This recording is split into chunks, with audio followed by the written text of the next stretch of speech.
Hello guys and welcome back to my channel SIRFIAS। दोस्तों lexicon for ethics integrity and aptitude की इस series में आपका बहुत बहुत स्वागत है। एकदम लेटेस्ट एडिशन है 2022 का, जिसे मैं प्रसन्ना वर्मा आपके सामने प्रेजेंट करने जा रही हूँ। चैप्टर नंबर 1 का part 2। Name of the chapter is a brief analysis of case study papers. तो बस एक काम आपको करना है, चैनल को सब्सक्राइब और बेल आइकन को प्रेस और इस वीडियो को लाइक, क्योंकि इसमें बहुत मेहनत लगती है। सीरियसली आपका यही मेरा मोटिवेशन है। चलिए आइए। तो कई सारी केस स्टडीज़ को मैंने अभी पार्ट 1 में डिस्कस किया गया था, तो भाई आपको बहुत अच्छी लगी थी, मैंने अच्छे से डिस्कस किया था। अब यहाँ पे जो नेक्स्ट केस स्टडी हमारी रहेगी उससे शुरुआत करते हैं। गौर से समझिएगा। देखिए होता क्या है कि यहाँ पे समझिए, केस स्टडी जो है वो कहती है कि पवन एक गवर्नमेंट ऑफिसर है, ठीक है, सरकारी कर्मचारी है, काम कर रहा है एक ऐसे माहौल में जो बहुत नेगेटिव माहौल है, बहुत टॉक्सिक माहौल है। कैसे? ये इन्वायरमेंट उसके जो बॉस हैं उन्होंने क्रिएट किया है। कैसे क्रिएट करा है? Who shows him always in a bad light, it is seriously impacting his health। अब क्या होता क्या है कि जैसे आपका जो बॉस है, अगर वो बढ़िया नहीं है, आपको मोटिवेट नहीं कर रहा है, तो आपको बड़ा अजीब सा लगेगा ना, आपकी हेल्थ भी खराब रहेगी, है ना, मोरल भी इतना नहीं रहेगा। तो वही सेम चीज़ यहाँ हो रही है। पवन एक गवर्नमेंट ऑफिसर है, काम कर रहा है एक ऐसे माहौल में जहाँ पे उसके बॉस ने उसके बिल्कुल पीछे पड़ रखा है, और इससे उसकी जो है वो हेल्थ, उसकी सेल्फ रिस्पेक्ट, उसका मोरल, उसकी इच्छा सब जो है वो खराब हो रही है। और इससे उसकी परिवार को, मतलब उसकी फैमिली को जो है वो इम्पैक्ट पड़ रहा है, वो भी गड़बड़ हो रहा है माहौल। ठीक है, तो ऐसे टाइम पे हम थोड़ा सा समझते हैं कि क्या है इसमें। सबसे पहले जानते हैं कौन कौन से स्टेक होल्डर्स इन्वॉल्व हैं। देखिए पहली तो बात, पवन है एक गवर्नमेंट एम्प्लॉय है ना, जो ऐसा काम कर रहा है टॉक्सिक बॉस के अंदर। तो एक हो गया पवन, एक उसका टॉक्सिक बॉस हो गया, ठीक है। दूसरा, senior boss who lacks emotional intelligence and have toxic attitude towards subordinates। ठीक है, जो ऊपर भैया बॉस है उसके अंदर ये नहीं है, समझ नहीं रहा है वो अपने एम्प्लॉयज को, अपने सबऑर्डिनेट को, और वो उनके प्रति बेकार है बिल्कुल। उसके बाद कौन हुआ? अब पवन अकेला तो है नहीं, पवन के साथ उसके कलीग्स भी होंगे। तो जो कलीग्स हैं आसपास वो हो गए उसके ऑफिस के। और एक जो सबसे ज़्यादा इम्पैक्ट दो लोगों पे और पड़ेगा, वो है पवन की फैमिली और पवन के इमीडिएट फ्रेंड्स। आप किससे कहते हो? आप अपने बेस्ट फ्रेंड से कहते हो, अपने क्लोज फ्रेंड से कहते हो, तो यही जो पवन के इमीडिएट फ्रेंड्स। तो ये तो स्टेक होल्डर्स जो कि इन्वॉल्व हैं। अब इश्यूज क्या इन्वॉल्व है? तो पहला इशू तो आप इस केस स्टडी को समझ ही गए होंगे सुन के, जो कि है हैरेसमेंट का। दूसरा हो गया वर्क कल्चर, तीसरा हो गया वर्क एथिक्स, और चौथा हो गया पर्सनल वर्सेस प्रोफेशनल एथिक्स। ठीक है, तो ये तो हो गए जो कि इश्यूज इन्वॉल्व हैं। क्लियर हो गया? अब जो वैल्यूज इन्वॉल्व है थोड़ा वो समझते हैं। तो क्या चाहिए पवन को? पीस, हाँ, डिसिप्लिन, उसके बाद क्या चीज़ है? मॉरल वैल्यूज, उसके बाद क्या चीज़ है? रिस्पेक्ट, और लास्ट में क्या है दोस्त? रिस्पॉन्सिबिलिटी। तो ये तो वैल्यूज इन्वॉल्व हो गए। अब आइए थोड़ा अप्रोच समझते हैं, क्या अप्रोच रहेगी। देखिए सीनियर बॉस जो है, इसका एक डिस्टर्ब पर्सनल और फैमिली लाइफ है, but that can not be made an excuse. अब मसला क्या है कि ये जो सीनियर वाला बॉस है, इसकी खुद की लाइफ और इसकी खुद की फैमिली में चीज़ें अच्छी नहीं चल रही हैं। तो ये हो सकता है आके ऐसा क्रिएट कर रहा है पवन के लिए भी एक ऐसा एटमॉस्फेयर जो पवन के लिए गड़बड़ है। बट ये तो उसकी एक पर्सनल चीज़ हो गया ना, है ना। ये तो अनप्रोफेशनल बात है कि आप अपनी पर्सनल लाइफ और प्रोफेशनल लाइफ को अलग अलग रखोगे। इमोशनली अनहेल्दी बिहेवियर काम में ही गलत है। प्लेस और लाइफ किसी और की, है ना, ये उसकी वजह से किसी और की लाइफ क्यों खराब हो रही है? आपकी अगर लाइफ खराब है तो इससे यहाँ पे आप पवन की लाइफ क्यों खराब कर रहे हो? तो पवन को क्या करना चाहिए? पवन को कुछ एफर्ट्स लेने चाहिए कि अपने बॉस के साथ बढ़िया थोड़े कोऑर्डिनल बना के चले कुछ वक्त तक। एंड पता करने की कोशिश करें कि एक्चुअली में क्या रीजन क्या है जिस वजह से ये सारी चीजें क्रिएट हो रही हैं। पवन को इमोशनल इंटेलिजेंस को समझना पड़ेगा, क्योंकि ये बहुत इंपॉर्टेंट है एक बैलेंस्ड लाइफ के लिए एंड पूरा होलिस्टिक डेवलपमेंट के लिए किसी भी इंडिविजुअल के लिए। इन्हें पवन को योगा प्रैक्टिस करना चाहिए ताकि इसका दिमाग थोड़ा शांत रहे, मेडिटेशन करे ताकि इसकी पर्सनल और इसकी जो प्रोफेशनल लाइफ है वो अलग अलग रहे, ये प्रॉपर इस तरीके से एकदम परेशान ना हो जाए। ठीक है, उसके साथ पवन रेगुलरली अपनी फैमिली से बात करे, डिस्कस करे सिचुएशन अपनी बीवी के साथ, अपने फैमिली मेम्बर्स के साथ, जो उसे महसूस होता है कि उसे समझते हैं। तो इससे क्या होगा, उसको एक मोरल उसका बढ़ेगा और इमोशनल सपोर्ट भी उसका यहाँ पे और उसे मिलेगा। अब क्या हो, सीनियर बॉस जो है उसे रिस्पेक्ट करना चाहिए, अपने सबऑर्डिनेट्स की इज्जत करनी चाहिए और ये प्रोडक्टिव फोर्स है बिहाइंड हिज ऑर्गेनाइजेशन, क्योंकि अगर उसके सबऑर्डिनेट्स ही उसका साथ नहीं देंगे तो उसका ऑर्गेनाइजेशन बिल्कुल बेकार है। इसे इमोशनल इंटेलिजेंस को डेवलप करना पड़ेगा और एक लीडर के तौर पे काम करना पड़ेगा और एक रोल मॉडल के तौर पे काम करना पड़ेगा। उसको देख के, बॉस को देख के लोग सीखें। ठीक है, तो if all he wants at least give his subordinate a constructive criticism. अगर भाई उसके मन की नहीं हो रही है, उसको कुछ गड़बड़ लग रहा है, तो वो अपने सबऑर्डिनेट को एक कंस्ट्रक्टिव क्रिटिसाइज करे कि हाँ भाई, उसको समझाए उनकी गलतियों को ताकि उनको उनकी गलतियां समझ में आए और वो आगे से उस चीज को ना करें। ठीक है, तो इसके अंदर ही सिर्फ अगर हम देखें सवाल को देखें तो हम इसको सिर्फ ऐसा नहीं कह सकते कि मॉडल आंसर है ना, क्योंकि मॉडल जो यूपीएससी के लिए होता है वो हमेशा एक मिस्ट्री होती है। आप ये मत समझिएगा कि मैम जो आपने बता दिया वही सब कुछ है, लेकिन आप इस तरीके को समझ रहे हो कि क्या क्या आप तरीके निकाल सकते हो to answer the question. Next case study की बात करते हैं। ये 2020 का सवाल है जिसमें राजेश कुमार जो preparation of annual budget and allocation of national housing scheme को लेके है। आइए समझते हैं इस केस के अंदर क्या क्या इन्वॉल्व है। इस केस के अंदर कॉन्सेप्ट इन्वॉल्व है, एक तो वेलफेयर वर्सेस ग्रोथ का और एक यूटिलाइजेशन ऑफ फंड्स का। आइए थोड़ा एथिकल डिलेमा समझते हैं। पहला तो हो गया इसमें इश्यूज ऑफ इक्विटी, सिक्योरिटी का, पर्सनल रिलेशनशिप का, नेचुरल इन्वायरमेंट वर्सेस ग्रोथ का। ये तो हो गया एथिकल डिलेमा। अब क्या रहेगा प्रीमाइस, थोड़ा समझते हैं।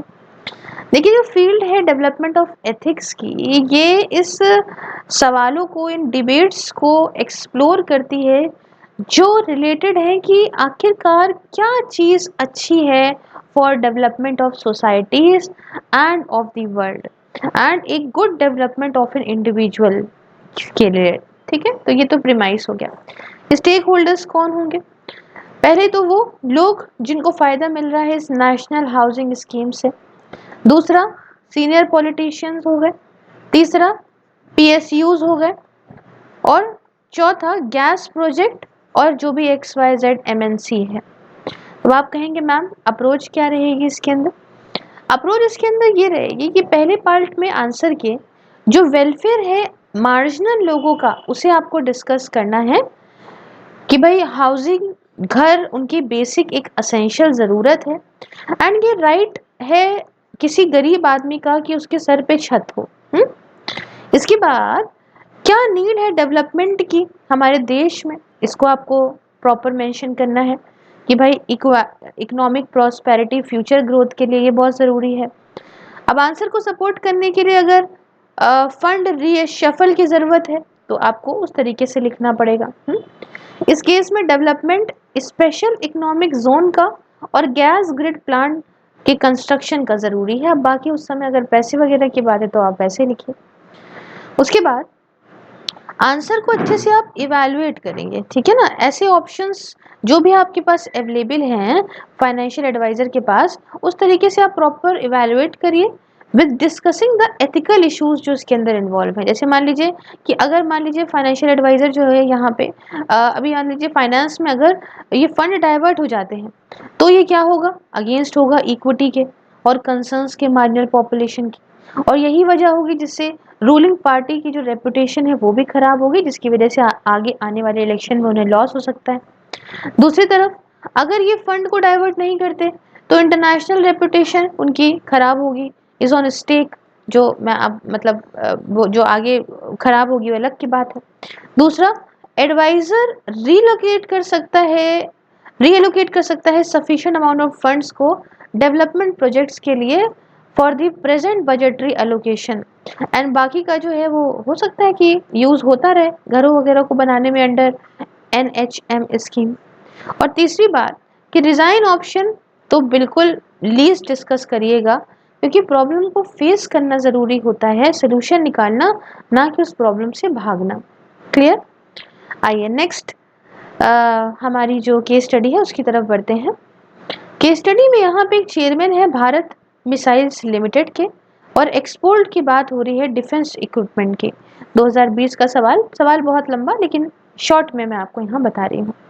इस केस के अंदर कुछ कॉन्सेप्ट इन्वॉल्व है, जैसे कि प्रॉपर्टी इन गवर्नेंस का कॉन्सेप्ट, पॉलिटिकल एथिक्स का कॉन्सेप्ट और इंटरनेशनल एथिक्स का कॉन्सेप्ट। अब इसके अंदर एथिकल इश्यूज जो इन्वॉल्व है, अगर उसकी बात करें तो हमारे सिक्योरिटी इंटरेस्ट हमारे देश के, कि भाई इसके साथ insuring hard power, economic interest, profit motive, normative interest की from disarmament to export of weapons. Stakeholders की बात करें तो मिसाइल कंपनी BML, उसके अलावा national political leaders, director general जो मिनिस्ट्री ऑफ डिफेंस के हैं, उसके ये सब समझ रहे हैं ना आप। अब आप ये मत कहिएगा मैम इसमें तो आप कुछ बता नहीं रही हैं, क्योंकि वो जो सवाल है वो काफ़ी बड़ा था, इसमें आपको सारी चीज़ें, सारे स्टेक होल्डर्स के नाम वगैरह मिल जाएंगे। अब प्रीमाइस की अगर बात करें तो देखिए, हमें आत्मनिर्भर बनना है वेपन्स को बनाने में, प्रोड्यूस करने में, और इनका एक्सपोर्ट जो होगा हमारे देश से, तो इससे हमारे देश को फ़ायदा होगा, डेवलपमेंट होगा, और हमारी जो इंडिजीनियस वेपन्स की जो बनाने के लिए जो है आपकी इंडस्ट्रीज़ हैं, तो ये और बढ़ेंगी। ठीक है ना। साथ में indigenous arm manufacturing Nations have a very good record of international arms trade. Approach की बात करें अगर हम, तो जैसा अगर आंसर चाहता है, पहली चीज तो आपको चेयरमैन जो है BML के, इनका क्या व्यू है ये देखना है, इसको आपको डिस्कस करना पड़ेगा, इसको प्रॉपर डिस्कस करना पड़ेगा ऑन द इशू जो यहाँ पे हमें सेल्फ रिलायंट हमारे देश को बनाने से आर्म मैन्युफैक्चरिंग में जो दिक्कतें आ रही हैं, और पहले आपको इशू बताना है, और यहाँ पे इससे फायदा भी बताना है कि क्या डिपेंडेंस हमारी कैसे कम होगी ऑन अदर नेशंस।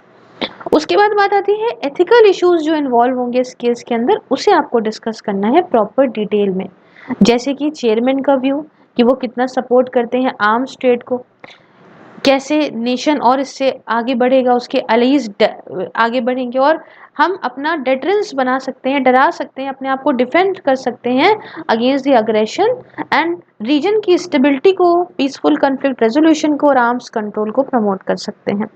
ठीक, और भी चीजें हैं। दूसरी तरफ अगर आर्म्स को हम एक्सपोर्ट नहीं करेंगे तो इससे क्या होगा, इससे प्रिवेंट होगा प्रोलिफरेशन ऑफ कन्वेंशनल वेपन्स, और ensuring arm transfer does not contribute to human rights violation etcetera. अब आखिरी में आंसर के एथिकल फैक्टर्स जिनकी वजह से डिसीजन आर्म्स एक्सपोर्ट का इन्फ्लुएंस होता हो, उसे आपको डिस्कस करना है, जैसे कंट्रोल नेशन का on it's territory, maximum commitments towards citizens, कुछ लेजिटिमेट नीड आर्म्स की हमारे देश के अंदर क्या है, और मेमोरेंडम ऑफ अंडरस्टैंडिंग के साथ कंप्लाई करके चलना, और एंड यूज लाइसेंस वगैरह के साथ। ठीक है, तो इस तरीके से आप इन तरह के आंसर्स को जो है केस स्टडीज को डील कर सकते हो। नेक्स्ट की अगर हम बात करते हैं तो नेक्स्ट केस स्टडी हमारी रहती है Rampura district severe poverty and poor health care facilities for minor girls को लेके। 2020 का लंबा चौड़ा सवाल शॉर्ट में समझते हैं। यहाँ पे इस केस के अंदर कुछ कॉन्सेप्ट्स इन्वॉल्व हैं, जैसे कि दोस्तों वेलफेयर एथिक्स का एक कॉन्सेप्ट हो गया, एक हो गया एथिक्स जो कि इन्वॉल्व होती है ना पब्लिक एडमिनिस्ट्रेशन के अंदर, और एक हो गया ब्यूरोक्रेटिकनेस एंड एथिकल कॉम्पिटेंस। आइए थोड़ा समझाते हैं कि इसमें पहले एथिकल इश्यूज कौन कौन से इन्वॉल्व हैं। इसके लिए आप परेशान मत होइएगा, क्योंकि आगे ना स्पेसिफिकली बहुत सारे चैप्टर्स भी दिए गए हैं जो कि रिलेट करते हैं इन सारी चीज़ों से,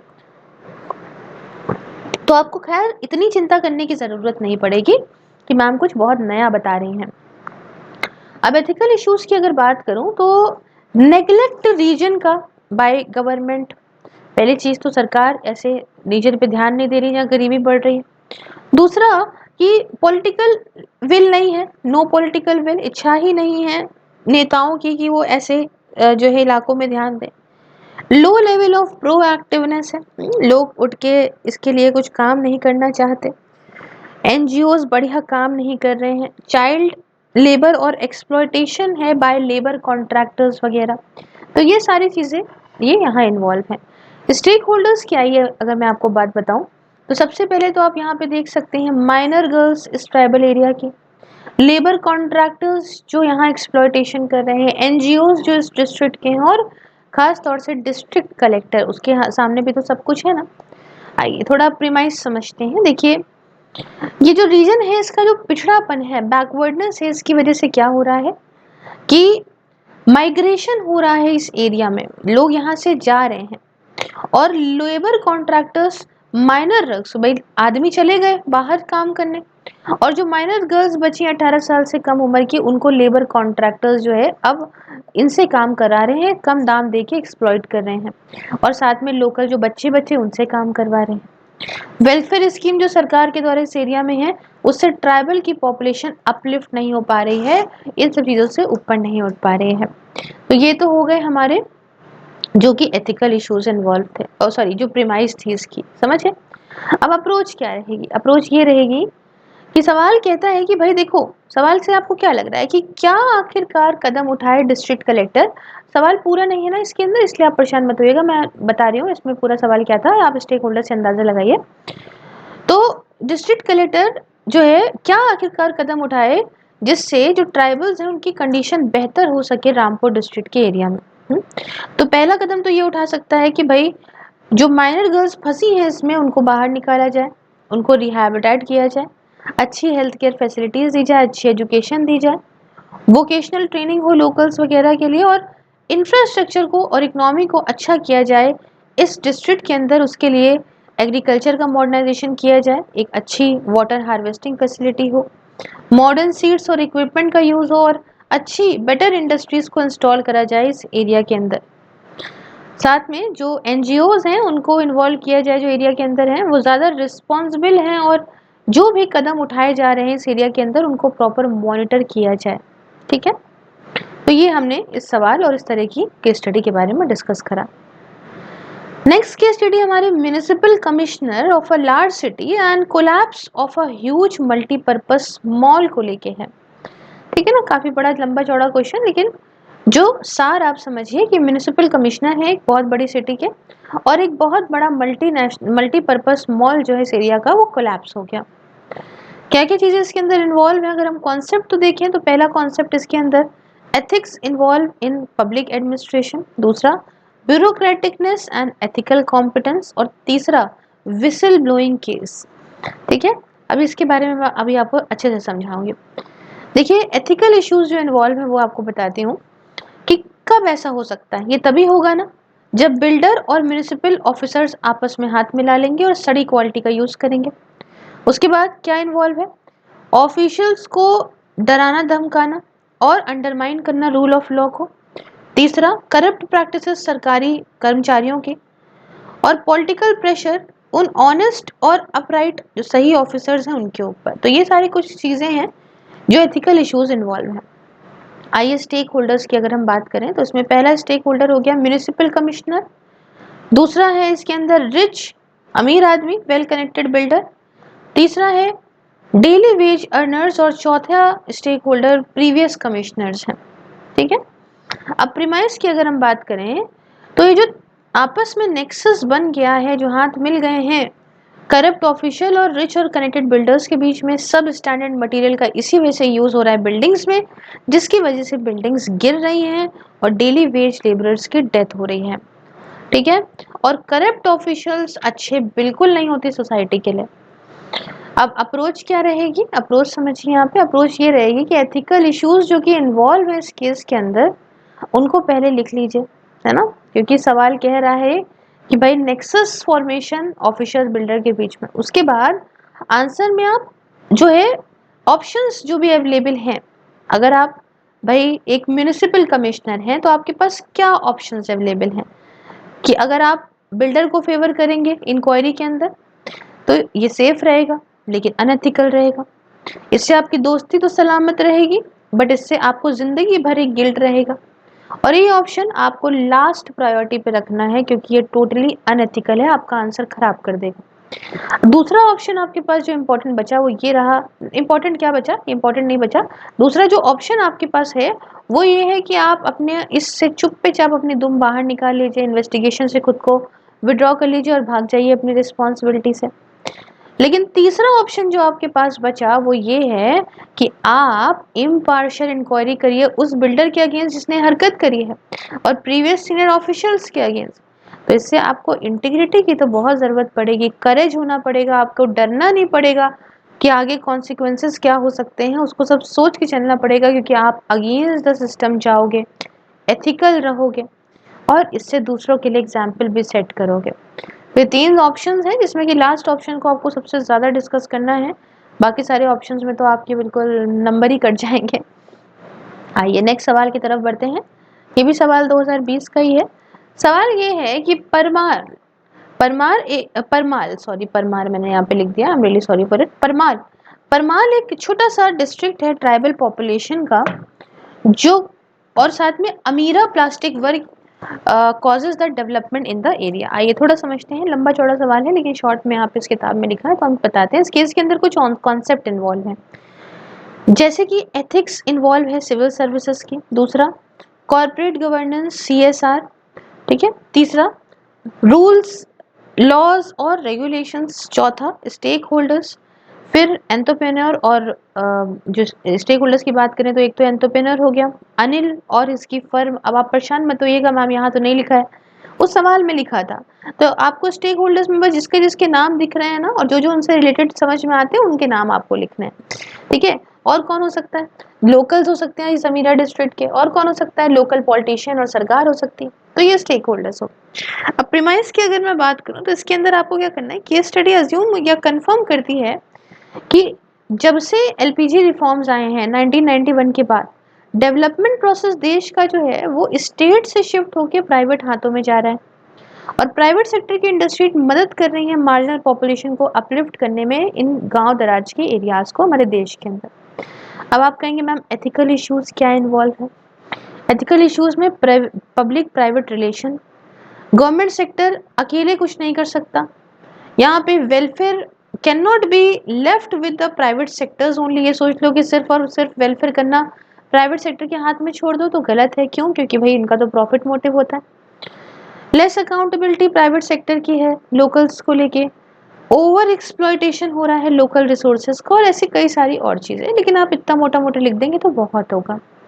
अप्रोच की बात करें तो एथिकल इश्यूज आप नहीं लिख सकते इस आंसर में अलग से, और दोनों ही सवाल जो है इन्होंने केस जो है इसको आपको मर्ज करके लिखना है। आंसर को आपको शुरुआत जब करनी है तो आपको कुछ ऐसी लाइनों से करनी है कि प्राइवेट सेक्टर का रोल क्या है डेवलपमेंट में हमारे देश के, साथ में किस तरीके से ये जो अमीरा प्लास्टिक वर्क है उसको भी आपको मेंशन करना है, एक लोकल कंपनी है, एक इंस्पिरेशनल केस है कंपैशनेट कैपिटलिज्म का, और ऑर्गेनाइजेशन ये सक्सेसफुली अपना CSR कर रहा है in an inclusive manner for its surrounding areas. अब आंसर जो इस सवाल का रहेगा for the APW as a role model industry के तौर पे तो ये यस रहेगा, एंड ये एग्जाम्पल है कि किस तरीके से कॉन्सेप्ट जो है राइजिंग टाइड का ये उठा रहा है सारे बोर्ड्स ऑफ कैपिटलिज्म को। अब वर्कर का मोरल भी has been maintained at a high level and product delivery is of high standard। Anil जो एंटरप्रेन्योर है ये इसके अंदर सारी क्वालिटीज है लीडरशिप की, जैसे परसिस्टेंस की, रिस्पॉन्सिबिलिटी की, अकाउंटेबिलिटी की, साथ में कंपनी जो है वो अपने एम्प्लॉयज को लॉकडाउन के टाइम पे भी पे करती है, ये इससे एम्पैथी दिखाता है। समझते हैं एम्पैथी क्या होती है, अभी समझाती हूँ। तो लोकल सोर्सिंग लेबरर्स की ये भी अपलिफ्ट करता है लिविंग स्टैंडर्ड को, जैसे अब यहाँ पे आपने किसी एरिया में अपनी फैक्ट्री डाली, यहीं से ही अगर लोगों को हायर किया तो यहाँ के लोगों को रोजगार मिलता है, अच्छा, मैं एम्पैथी बता रही थी। देखो, सिंपैथी क्या होती है? सिंपैथी ये होती है कि भाई कोई उदास है, आपने उसको जाके सांत्वना देना शुरू कर दिया। एम्पैथी का मतलब क्या है कि आप जब ये समझते हो कि भाई मैं उसकी जगह होता तो कैसा फील होता, और उस जगह पे अपने आप को रख के कुछ चीज़ को फील करते हो, तो आप उसके लिए समझ पाते हो कि उसकी सिचुएशन क्या है, तो उस सिचुएशन के हिसाब से उसको अपलिफ्ट करने की कोशिश करते हो, उसकी दिक्कतों को सॉल्व करने की कोशिश करते हो। ठीक है ना? अच्छा लग रहा है? तो प्लीज वीडियो को लाइक कर दीजिएगा। वीडियो लाइक करना इज वेरी इंपॉर्टेंट, बिकॉज इससे मेरा मोरल बहुत बढ़ता है। अच्छी लग रही हो शेयर करते चलिएगा, बस इतना आपसे रिक्वेस्ट करती हूँ, बाकी सब कुछ फ्री है, उसकी कोई प्रॉब्लम नहीं है। ठीक है, आइए नेक्स्ट हम अपने केस स्टडी की तरफ बढ़ते हैं। केस स्टडी है impact of national lockdown specially on the migrant workers and ethical issues involve. ये भी 2020 का है कि भाई लॉकडाउन का क्या इम्पैक्ट रहा, खासकर किस पे? खासकर माइग्रेंट वर्कर्स पे, और क्या एथिकल इश्यूज इन्वॉल्व हैं इसके अंदर। आइए समझाती हूँ। इस केस के अंदर कुछ कॉन्सेप्ट्स इन्वॉल्व है, जैसे कि प्रॉपर्टी इन गवर्नेंस का, सिविल सर्विसेज सोसाइटी का, और ethics involve in disaster relief management का। एथिकल इश्यूज क्या इन्वॉल्व है? जैसे कि एम्पैथी की कमी होना, एब्सेंस होना एम्प्लॉयर के पार्ट पे, basic livelihood working urban areas की एब्सेंस, सोशल सिक्योरिटी नेटवर्क का, एक अनप्लान्ड या अनकॉन्शियस बेस्ड लॉकडाउन, लेबरर्स का कॉन्फिडेंस का कम होना सरकार के अंदर, और लोअर कम्युनिटी पार्टिसिपेशन वगैरह। इसमें परेशान मत होइएगा, ये सवाल बहुत लंबा था, फिर से बता रही हूँ, उसमें आपको सारा चीजें मिल जाती।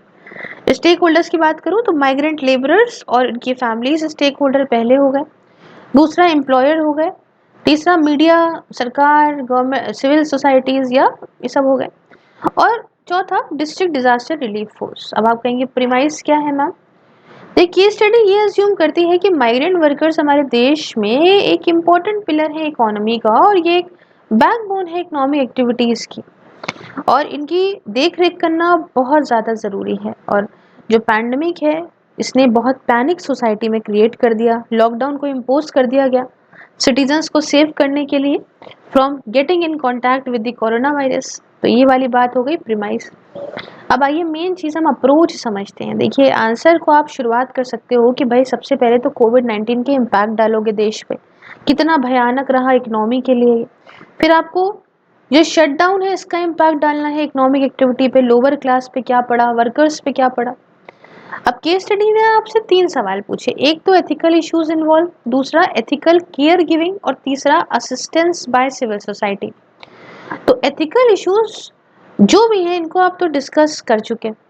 अब एथिकल केयर गिविंग के अंदर ये हो गया कि भाई सपोर्ट देना, हाथ थाम के रखना ऐसे वल्नरेबल सेक्शंस का। कैसे? Bye incorporating it's principle of natural justice. Welfare state होने के नाते सरकार को भी कुछ कदम उठाने चाहिए ताकि बेसिक चीज़ें उनको प्रोवाइड करी जा सके इस डिफिकल्ट सिचुएशन में। फिर directive principle of state policies, ये भी एक मॉरल स्टैंडर्ड है फॉलो करने के लिए वेलफेयर स्टेट को। ठीक है, फर्दर जो रोल है सिविल सोसाइटी का, इसको भी आप डिस्कस कर सकते हो ब्रीफ में, जैसे कि एनजीओज का रोल, जैसे ट्रांसपोर्ट अरेंज करना, फूड प्रोवाइड करना, सैनिटेशन फैसिलिटी देना। ठीक है, सोनू सूद का सोनू सूद के बारे में याद आ गया होगा ना। दूसरा मीडिया का रोल बताती हूँ, तो ये आवाज़ उठाए लेबरर्स की तरफ से उनको अवेयर करे पैंडेमिक को लेके, सरकारी एफर्ट्स कैसे हैंडल करने, इंफॉर्मेशन प्रोवाइड करना अबाउट गवर्नमेंट हेल्प सेंटर्स वगैरह। और तीसरा बात करें अगर हम सोशल एंटरप्राइज को लेके, तो सीएसआर फंड्स का यूज़ करना वेलफेयर में, मदद करना रूरल इकोनॉमीज को कि वो भी जो भी रिटर्न माइग्रेंट्स हैं, अब जैसे मान लो कहीं पे काम कर रहे हैं, अब वहाँ से वो भागे वापस अपनी जगह आए, तो जहाँ से वो जहाँ लौटे हैं वहाँ पे उनके प्रॉपर नीड्स की, उनकी ज़रूरत की देखभाल करी जाए, फंड्स को दूसरे सोर्सेज से रेज करा जाए, कैंप बिल्डिंग हो टेम्परेरी स्टे के लिए इन सारे लेबरर्स की। ठीक है, तो ये सारी चीज़ें आपको करना इसके अंदर ज़रूरी है। नेक्स्ट हम बात करेंगे नेक्स्ट केस स्टडी के बारे में। केस स्टडी कहती है assault of some rescue workers during the rescue operation in severely impacted natural calamity areas. 2019 का सवाल है, और आप सवाल तो समझ ही गए होंगे कि भाई अभी मैं आपको थोड़ा और अच्छे से समझाती हूँ। इस केस के अंदर कुछ कॉन्सेप्ट हैं, जैसे कि एथिक्स और ह्यूमन इंटरफेस के, दूसरा डिजास्टर मैनेजमेंट एथिक्स की, और तीसरा इमोशनल इंटेलिजेंस का कॉन्सेप्ट। अब एथिकल डिलेमा की बात करूं इसके अंदर, तो ऑफिस की ड्यूटी वर्सेस सेल्फ प्रोटेक्शन। एक तो काम हो रहा है भाई, ये देखिए ना, असॉल्ट कुछ रेस्क्यू वर्कर्स का रेस्क्यू ऑपरेशन के टाइम पे ऐसे नेचुरल कैलामिटी एरियाज में जब ये लोग निकालते हैं तो अपनी भी तो जान खतरे में लगती है ना। तो पहला तो एथिकल डिलेमा क्या होता है कि ऑफिस की ड्यूटी करें, सेल्फ प्रोटेक्ट कर लें। इंटीग्रिटी, ऑनेस्टी और कंपैशन तो एक बात हो गई। अब प्रीमाइस की बात करूं तो फ्लड्स और ड्रॉट ये कॉमन चीज है इंडियन टेरिटरी के लिए। सिविल सर्वेंट जो इन एरियाज में काम करते हैं वो ऐसे जो है इश्यूज से एनकाउंटर करते हैं अपनी रोजमर्रा की जिंदगी में। तो इस केस के अंदर आपको दिखाना है डिजास्टर आने के बाद के इम्पैक्ट, प्रॉब्लम्स जो कि इनकाउंटर करी जाती हैं सिविल सर्वेंट के द्वारा और रेस्क्यू ऑपरेटर्स के द्वारा। सिचुएशन कहती है कि आपको समझना पड़ेगा ग्राउंड लेवल सिचुएशन को, और इमोशनली स्ट्रांग पर्सन जो अच्छे से पेशेंटली काम कर सके, प्रॉपर सिचुएशन को एनालाइज करने के बाद उसको प्रॉपर ध्यान में आपको रख के चलना पड़ेगा। ऐसे ही एक चीज़ आपको बताती हूँ अभी पहले मैं अप्रोच बता दूं, फिर आपको एक बहुत अच्छा इंटरव्यू का सवाल बताऊंगी। अप्रोच ये है कि पहले पार्ट में आपको आंसर में कुछ आपको क्वालिटीज जिनकी ज़रूरत है एक सिविल सर्वेंट के अंदर, पब्लिक सर्वेंट के अंदर ऐसी सिचुएशन में, उसको डिस्कस करना पड़ेगा। जैसे कंपैशन होना चाहिए, इंटीग्रिटी, काइंडनेस, एम्पैथी वगैरह। उसके बाद प्रॉपर आंसर को एनालाइज करना है कि ऐसी सिचुएशन में हमें क्या करना है, हमें प्रॉपर सिचुएशन एनालाइज करनी है। कुछ ऑल्टरनेटिव जैसे कि हम किस तरह से कन्विंस कर सकते हैं होमलेस पब्लिक को that the officers are there to help them, उन्हें आप बताइए ऐसे बिहेवियर्स उनके द्वारा by them will not help. अभी यहाँ पे समझिए how to convince the homeless public कि दैट आपको क्या करना है, आपको उन लोगों को बताना है कि ऑफिसर्स आपके साथ हैं और ऐसा बिहेवियर्स जो उनके द्वारा है will not help them motivate the rescue workers to continue work for the homeless. And उसमें कुछ एडमिनिस्ट्रेटिव मदद भी आपको करनी है ताकि आप इररेलेवेंट बिहेवियर्स जो होते हैं ना जनता के, पब्लिक के, उन्हें आप कंट्रोल कर सकें। ठीक है, प्रैक्टिकल आंसर रखिएगा, बहुत आइडियलिस्टिक या एक्सट्रीम मत रखिएगा कि कोई बात नहीं मैं हूं ना सब कुछ ठीक हो जाएगा, ऐसे प्रैक्टिकली अच्छे तरीके से सोच समझ के। अच्छा, इसमें एक आपको बात बताती हूँ। तो एक सवाल पूछा गया था इंटरव्यू के अंदर, नॉर्मल सवाल था, पहले की बात बता रही हूँ कि भाई अगर आप कहीं के जो है वो डीएम हैं और वहाँ पे ट्रेन जो है उसका एक्सीडेंट हो जाता है, आपके पास खबर आती है, तो आप क्या करेंगे? तो कई सारे लोगों ने, अब ऐसे बोलते हैं ना, कई सारे लोगों ने क्या हर सवाल एक ही को नहीं चेपा होगा, लेकिन तब भी मैं बता रही हूँ आंसर इसका जो था वो ये था कि पहले तो भाई मैं पूछूंगा कि ट्रेन जो है वो मालगाड़ी है या पैसेंजर ट्रेन है। इसी से आपके पेशेंस का पता चलता है, क्योंकि आप एकदम हौले में अगर ये बोलेंगे कि अरे अरे मैं तो तुरंत ही जो है मेडिकल हॉस्पिटल में फ़ोन कर दूंगा, अरे पुलिस को कर दूंगा, अरे ये नहीं है ना, ये तो फिर गलत बात हो जाएगी। चलिए, तो अभी इतनी की स्टडी रखते हैं। हाफ हाफ जो आपके आर के लेक्चर्स ज़्यादा बेटर होते हैं कंपैरेटिवली टू बहुत लंबा लेक्चर बनाने का कोई सेंस नहीं है। उतने ही लेक्चर रखे जाएं जिससे आप लोगों को समझ में एटलीस्ट आता रहे। ठीक है, तो इसको यहीं पे ही रखते हैं हम दोस्तों, इस लेक्चर को यहीं पे ओवर करते हैं। और आई होप आपको अच्छा लगा होगा lecture. If yes then do like share and subscribe. Virtual library नाम से एक बहुत अच्छा इनिशिएटिव मैंने लॉन्च करा है, आप चाहें तो डिस्क्रिप्शन बॉक्स में सब कुछ डिटेल्स हैं, आप ज्वाइन कर सकते हैं। इसके अलावा लाइक शेयर सब्सक्राइब कर सकते हैं, ज्वाइन बटन को प्रेस करके मुझे मेरे काम में सपोर्ट कर सकते हैं। इन सारे सोशल मीडिया प्लेटफॉर्म्स को अपने अकॉर्डिंग आप फॉलो कर दीजिए, सारे लिंक डिस्क्रिप्शन बॉक्स में है। इन लेक्चर्स को आप फेसबुक पे भी देख सकते हैं। पीडीएफ के लिए आपका टेलीग्राम और एमसीक्यूज वगैरह के लिए ये दोनों ही आपको मिल जाएंगे। थैंक यू सो मच, मिलती हूँ जल्दी नेक्स्ट वीडियो में। जय हिंद, जय भारत।